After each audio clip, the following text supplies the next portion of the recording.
कौन बनेगा मुख्यमंत्री, सबसे बड़ा सवाल इस वक्त कायम है। और आपको बता दें, थोड़ी देर में एबीपी न्यूज आपके सामने रखने वाला है महा एग्जिट पोल, जिसके आंकड़े अब धीरे धीरे आने शुरू हो चुके हैं। बस कुछ समय का और इंतजार, जिसके बाद यह तय हो जाएगा कि महाराष्ट्र में किसकी बन रही है सरकार, महायुति कितनी सीटें लेकर आ रहे हैं, क्या प्रचंड बहुमत जिसका दावा उसकी ओर से किया जा रहा है उसमें मिलेगी कामयाबी, या फिर महाविकास आघाड़ी बाजी मारने जाएगा।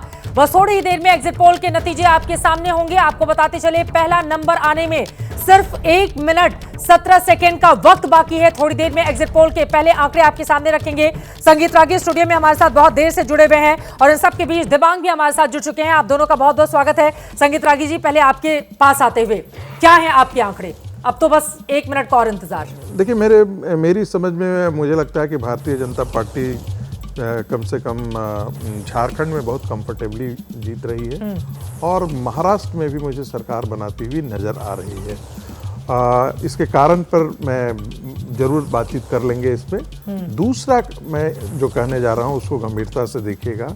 मुझे लगता है कि ये चुनाव शिवसेना उद्धव ठाकरे के लिए व्यक्तिगत तौर पर राज ठाकरे की श्रेणी में जाने का समय आ रहा है। राज ठाकरे उनको गद्दार कहते हुए सुनाई नहीं, देते इसी चुनाव में। मैं इसलिए मैं कह रहा हूँ, मैं उनसे क्यों तुलना कर रहे हैं? उनसे इसलिए कर रहा हूँ कि राज ठाकरे आज के दिन में महाराष्ट्र की राजनीति में लगभग रिडंडेंट फोर्स हो गए हैं।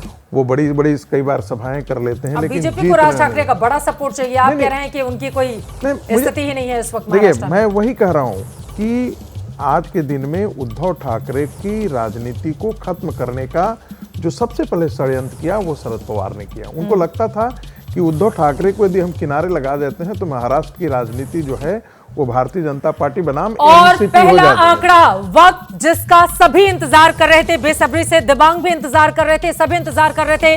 पहला आंकड़ा रखते हैं आपकी स्क्रीन पर और बड़ी खबर आपको बताते चले कि इस वक्त की जो सबसे बड़ी स्थिति, किस पार्टी के लिए आगाज अच्छा है, किसके लिए अंजाम अच्छा होगा। पहला आंकड़ा जल्दी से स्क्रीन पर अगर हम डालेंगे तो दर्शकों को समझ में आ पाएगा कि महाराष्ट्र में किसका पलड़ा भारी है, महायुति फिर महाविकास आघाड़ी, किसकी गाड़ी वहां पर चल निकली है। महाराष्ट्र का पहला एग्जिट पोल सामने आ गया है और इस पहले एग्जिट पोल में मेट्राइज का ये पहला एग्जिट पोल है और इसमें देखिए बीजेपी गठबंधन की सरकार बनती हुई दिखाई दे रही है।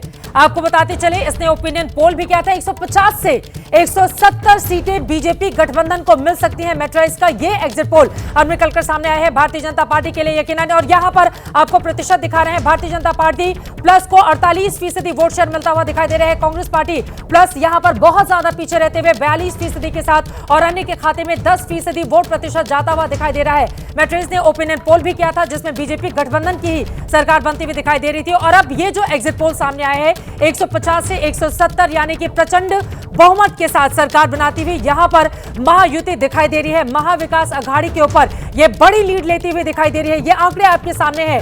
145 चाहिए सरकार बनाने के लिए महाराष्ट्र में और बीजेपी गठबंधन को 150 से 170 सीटें, यानी कि ये प्रचंड जनादेश अगर ये आता है तो महायुति के लिए रहेगा। अब इसमें बीजेपी की कितनी, शिंदे की कितनी, अजित पवार की कितनी, ये देखना दिलचस्प रहेगा। कांग्रेस प्लस को 110 से 130 सीटें जाती हुई दिखाई दे रही है, अन्य के खाते में 8 से 10 सीटें। दिबांग, जल्दी से एक टिप्पणी इस पर आपकी। मुझे लगता है कि वोटों का जो अंतर है एक जल्दी से टिप्पणी बोलिए जी। वोटों का अंतर मुझे लग रहा है कि बहुत ज्यादा दिखाई दे रहा है और अगर इतना वोटों का अंतर हो और सीधी दो बड़ी पार्टियों में टक्कर हो तो ये सीटों का आंकड़ा और भी उछलना चाहिए। अगर ये मैं इसी एग्जिट पोल पर कह रहा हूँ कि अगर आप ऐसा आंकड़ा दिखा रहे हैं वोटों का तो सीटों का आंकड़ा और कहीं ज्यादा होना चाहिए। 6% का अंतर है स्ट्रेट फाइट में, जो कि बहुत बड़ा है, बहुत बड़ा है। संगीत रागी जी, जल्दी से देखिए, यहाँ पर लोकसभा की मैं आंकड़े जल्दी से बता दूं। महाविकास आघाड़ी 158 सीटों पर उसने लीड ली हुई थी, महायुति के 125, लेकिन यहाँ पर ऐसा लग रहा है कि पलड़ा पूरी तरह से पलट गया है अभी तक ये एग्जिट पोल के आंकड़े। मैं एक बहुत प्रतिष्ठित जो हम संस्था कह सकते हैं उसने कोई आंकड़ा जारी नहीं किया, इसलिए मैं नाम नहीं ले रहा हूँ और नाम ले भी नहीं सकता, लेकिन उसका भी आकलन यही है कि परसेंटेज ऑफ वोट्स में भारतीय जनता पार्टी का जो गठबंधन है, महायुति गठबंधन है, कम से 3 से 4% वोटों का है। यहाँ पर हम देख रहे हैं 6% का। तो देवांग सही कह रहे हैं, यदि वाकई ये स्टेट फाइट में 6% का डिफरेंस होता है तो जाकर के आप देखिएगा कि ये आंकड़ा इससे ज़्यादा बढ़ सकता है। और मैंने पहले भी कहा था, लेकिन अभी ये एग्जिट पोल ही है। एग्जिट पोल के आंकड़े क्या रहे हैं हमने देख लिया है, लोकसभा में भी और उसके बाद हरियाणा विधानसभा में भी। दर्शकों को बता दें कि एग्जिट पोल के ही आंकड़े हैं। फाइनल आंकड़े 23 तारीख को आएंगे, जब देखना दिलचस्प रहेगा कि किसकी बनेगी सरकार, कौन बनेगा मुख्यमंत्री। लेकिन यकीनन एग्जिट पोल के आंकड़े भी कुछ ऐसे एग्जिट पोल हैं जो एग्जैक्ट पोल साबित हो जाते हैं। तो यहां पर एक एक करके तमाम एग्जिट पोल के आंकड़े आपके सामने रखेंगे और उसके बाद पोल ऑफ पोल्स भी आपको दिखाने वाले हैं। मैट्रिक्स का ये एग्जिट पोल बता रहा है कि महायुति की सरकार बनेगी और अगर इसी तरह के आंकड़े सामने आए नतीजों में तो कौन बनेगा मुख्यमंत्री, यह भी बड़ा सवाल। भारतीय जनता पार्टी या फिर शिंदे बना लेंगे अपनी सरकार, अजित पवार की स्थिति क्या रहेगी। लेकिन अभी तक का यह पहला आंकड़ा बता रहा है कि यहां पर महायुति महाविकास अघाड़ी के ऊपर काफी ज्यादा लीड लेते हुए। संगीत रागी जी जल्दी से 2 लाइन में अपनी बात खत्म कीजिए, आपको बीच में रोकना मैंने एग्जिट पोल ही है, हाँ, एग्जैक्ट पोल के लिए 23 तारीख का कहा इंतजार था, करना है। मैंने कहा था कि देखिए ये बहुत मार्जिन थोड़ा बहुत मार्जिन होता है, 3% 4% की गलतियां होती रहती है और जितने भी एग्जिट पोल करने वाले होते हैं वे सब कंसीड करते हैं कि गलती की संभावना, गुंजाइश हमेशा रहती है। हमने अमेरिका में देखा कि 25 के 25 सर्वे जो है एक बार खारिज हो गए, भारत में हम लोगों ने देख ही लिया। तो इसको हम लोग अभी एग्जिट पोल के तौर पर ही देखें, एक्चुअल पोल नहीं समझे।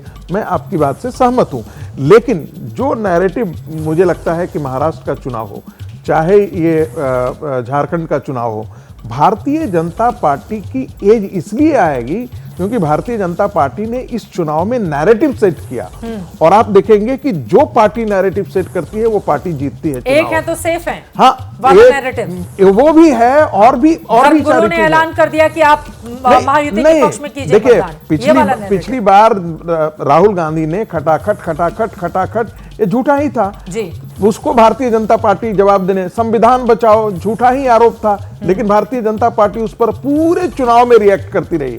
अपने एजेंडे को भारतीय जनता पार्टी नहीं लेकर के जा सकी थी, वो जिस ताकत और फोर्स के साथ जा रहा था नहीं जा पाए। इस बार भारतीय जनता पार्टी ने पूरा नैरेटिव सेट किया है।